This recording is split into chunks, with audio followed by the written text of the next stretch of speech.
Olá pessoal, eu sou Ariane Rios, do Psicologia Contemporânea. Hoje eu vim falar sobre abuso sexual. O dia 18 de maio é o Dia Nacional do Combate ao Abuso e à Exploração Sexual de Crianças e Adolescentes. E você poderia até pensar, o que isso tem a ver comigo? Eu acredito que você pode ter tido a sorte disso nunca ter acontecido com você. Mas se a gente reunir de 3 a 4 meninas em uma sala, uma delas vai ter sofrido abuso sexual antes de completar 18 anos.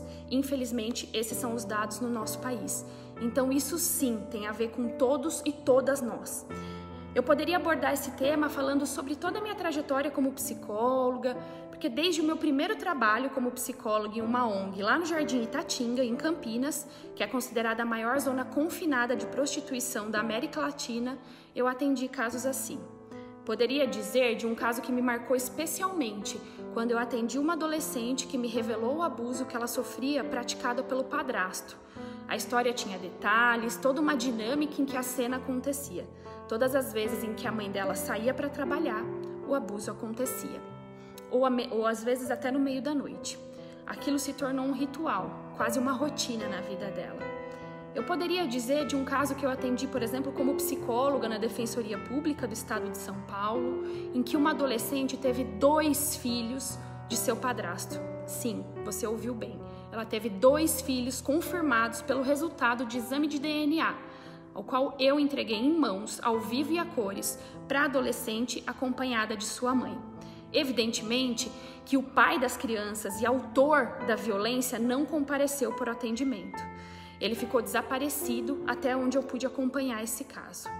Ou seja, as histórias são muitas e infinitas. E quando você entra em contato com esse universo, acredite, parece que você está entrando em um labirinto junto com a vítima. Tal como foi bem escrito, no livro Labirintos do Incesto. Talvez por isso se fale tão pouco sobre o abuso sexual, porque nós temos medo de nos perdermos no meio desse labirinto que são essas histórias. Mas esse não é o foco do vídeo de hoje. Eu quero chamar a atenção especial para algo que eu sempre observei em muitas das histórias que eu acompanhei como psicóloga e que me tocaram especialmente. O olhar das muitas meninas que sofreram abuso sexual. Um olhar distante, vago, distraído, como se estivessem fora do corpo. Foram muitas vezes que eu vi esse olhar. Algumas narravam simplesmente como se não importassem mais com as histórias. Outras calavam, mas o olhar distante sempre estava lá, e isso sempre chamou minha atenção. E eu sei que quem trabalha no sistema de garantia de direitos, da infância, tem muita sede de justiça, mas esse olhar sempre me atravessou. Porque o relato ou a omissão dele era um segundo plano. O olhar que parecia fora do corpo sempre falou mais alto para mim. E eu não quero gerar aqui uma definição que esgote as possibilidades do que isso significa.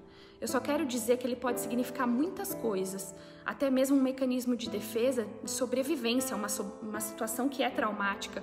Afinal, quem sofre um abuso não está no controle da situação, do seu corpo, e tampouco, por esse motivo, realmente as pessoas aprendem a se desligar dessa situação para sobreviver. É preciso criar um fora dentro daquela situação em que se está, porque se sente muito indefeso, Recentemente, falando sobre isso, eu assisti um seriado chamado Amigas para Sempre, e tem um trecho que mostra uma cena de abuso sexual de uma das personagens, e eu quero que vocês se detenham especificamente nisso.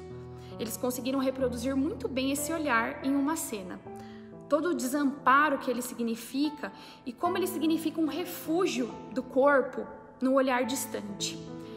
Ocorre que, como muito bem o seriado expôs, esse é um olhar que pode acompanhar a pessoa durante muitos anos ao longo da vida dela.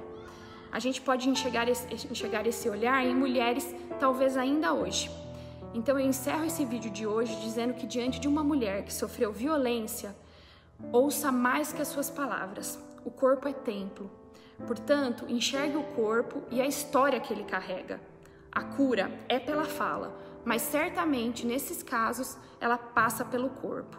Enxergue, denuncie, peça ajuda. Ajude quem você puder. Disque 100. Muito obrigada.